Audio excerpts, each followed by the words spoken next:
Bible अध्ययन करना एक बहुत ही महत्वपूर्ण विषय है और कार्य है। जी हाँ, बल्कि यह परिश्रम से भरा हुआ है।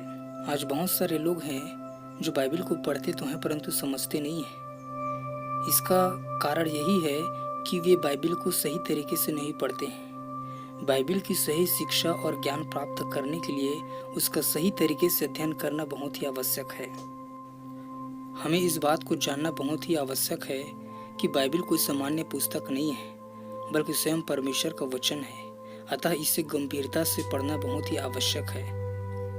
सावधानी से पढ़ना, समझदारी से पढ़ना और नियम के अनुसार पढ़ना बहुत ही आवश्यक है, तब तो हम इसको समझ सकते हैं। इस वीडियो में हम आपको बताएंगे कि किस तरीके से आप व्यक्ति के जीवन में बाइबिल का अध्ययन बेहतर तरीके से कर सकते हैं, जिससे कि आप बाइबिल को अच्छे से समझें और उसकी आशीष को प्राप्त करें। बाइबिल अध्ययन करने का जो सबसे पहला नियम है, सिद्धांत है, वो है प्रार्थना करना। जी हाँ, बाइबिल के पाठकों को पवित्र आत्मा से प्रार्थना करनी चाहिए और उसे समझ प्रदान के लिए मांग करनी चाहिए, क्योंकि यह उसके कार्यों में से एक है। बाइबिल में लिखा हुआ है, परंतु जब वह अर्थात पवित्र आत्मा आएगा तब तुम्हें सारी बातें सिखाएगा। जिस तरह से पवित्र आत्मा ने प्रेरितों को नए नियम को लिखने में मार्गदर्शन दिया और प्रकाश दिया, उसी तरीके से वह हमें भी पवित्र शास्त्र को समझने में मार्गदर्शन देगा, प्रकाश देगा। इस बात को हमें याद रखना है कि बाइबिल परमेश्वर का वचन है जो पवित्र आत्मा द्वारा लिखा गया है, अर्थात बाइबिल का वास्तविक लेखक पवित्र आत्मा है।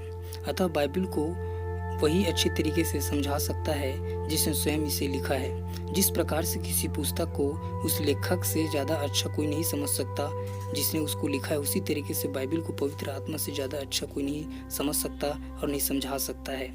इसलिए हमें पवित्र आत्मा से प्रार्थना करनी चाहिए और उस पर निर्भर रहनी चाहिए। अतः बाइबिल अध्ययन प्रार्थना पूर्वक शुरू करें। बाइबिल अध्ययन करने का जो दूसरा नियम है वो ये है कि हमें पवित्र शास्त्र के वचनों में से किसी एक वचन को बाहर नहीं निकालना चाहिए और संदर्भ से बाहर होते हुए वचन के अर्थ को निर्धारित करने का प्रयास नहीं करना चाहिए। हमें सदैव किसी वचन या संदर्भ को समझने के लिए आसपास के वचनों और अध्यायों को पढ़ना चाहिए।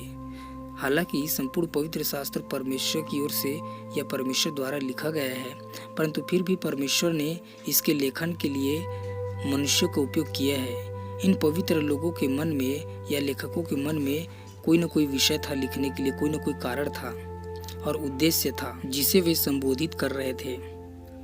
बाइबिल अध्ययन करने का जो तीसरा नियम है वो ये है कि हमें बाइबिल के बैकग्राउंड यानी पृष्ठभूमि को पढ़ना चाहिए, उसका अध्ययन करना चाहिए। जी हाँ, जब भी हम बाइबिल पढ़ते हैं, इस बात को हमारे लिए जानना बहुत ही आवश्यक है कि इस पुस्तक को जिसे हम पढ़ रहे हैं किसने लिखा है, क्यों लिखा है, कब लिखा है और कहाँ लिखा है और किस विषय में वो लिख रहा है, लेखक वास्तव में क्या बताना चाहता है। जब तक हम इसके बैकग्राउंड को नहीं पढ़ेंगे या नहीं जानेंगे, तब तक हम बाइबिल को नहीं समझ पाएंगे। हमें ये भी देखना है कि वो किस सिचुएशन में लिखा गया है। बाइबिल अध्ययन करने का जो चौथा नियम है वो ये है कि हमें ग्रुप में स्टडी करना चाहिए, या यूँ कहे कि हमें वचन को एक दूसरे के साथ शेयर करना चाहिए। जी हाँ, हमें बाइबिल का अध्ययन पूरी तरीके से अपने ऊपर निर्भर होते हुए या अपने आप ही से नहीं करना चाहिए। यह सोचना घमंड की बात होगी कि हम अन्य लोगों के द्वारा जीवन भर किए गए कार्य से, जिन्होंने बाइबिल का अध्ययन किया है या जो हमसे अनुभवी है, ज्ञानी है, कुछ भी नहीं सीख सकते। इस बात को हमें जानना चाहिए कि परमेश्वर हर एक लोगों को अलग अलग प्रकाशन देता है, अलग अलग तरीके से हर एक लोगों को परमेश्वर सिखाता है। इसलिए एक दूसरे के साथ हमें शेयर करना चाहिए कि हम उस विषय में अच्छे से अच्छे सीख सके, जान सके। कुछ लोग यह सोचते हैं और कहते हैं कि हम पवित्र आत्मा पर निर्भर रहेंगे और पवित्र आत्मा ही हमें सारी चीज़ों को सिखाएगा, हमें किसी की ज़रूरत नहीं है। यह सोचना बिल्कुल गलत होगा। देखिए, परमेश्वर अपने वचन का प्रकाशन प्रत्येक व्यक्ति को अलग अलग तरीके से, अलग अलग रूपों में देता है।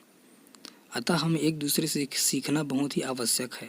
इस बात को हमें समझना चाहिए कि बाइबिल को 40 व्यक्तियों ने अलग अलग समय में लिखा और 40 व्यक्तियों के द्वारा बाइबिल जो है एक संपूर्ण पुस्तक बनती है।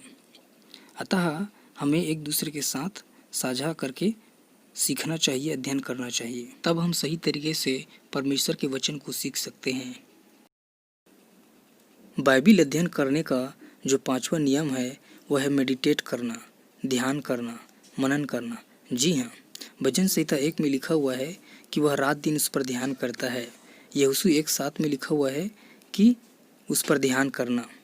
हमें इस बात को जानना चाहिए कि बाइबिल कोई सामान्य पुस्तक नहीं है, कोई संसारिक पुस्तक या न्यूज़पेपर नहीं है कि हम उसको जल्दी जल्दी पढ़ करके ख़त्म कर दें।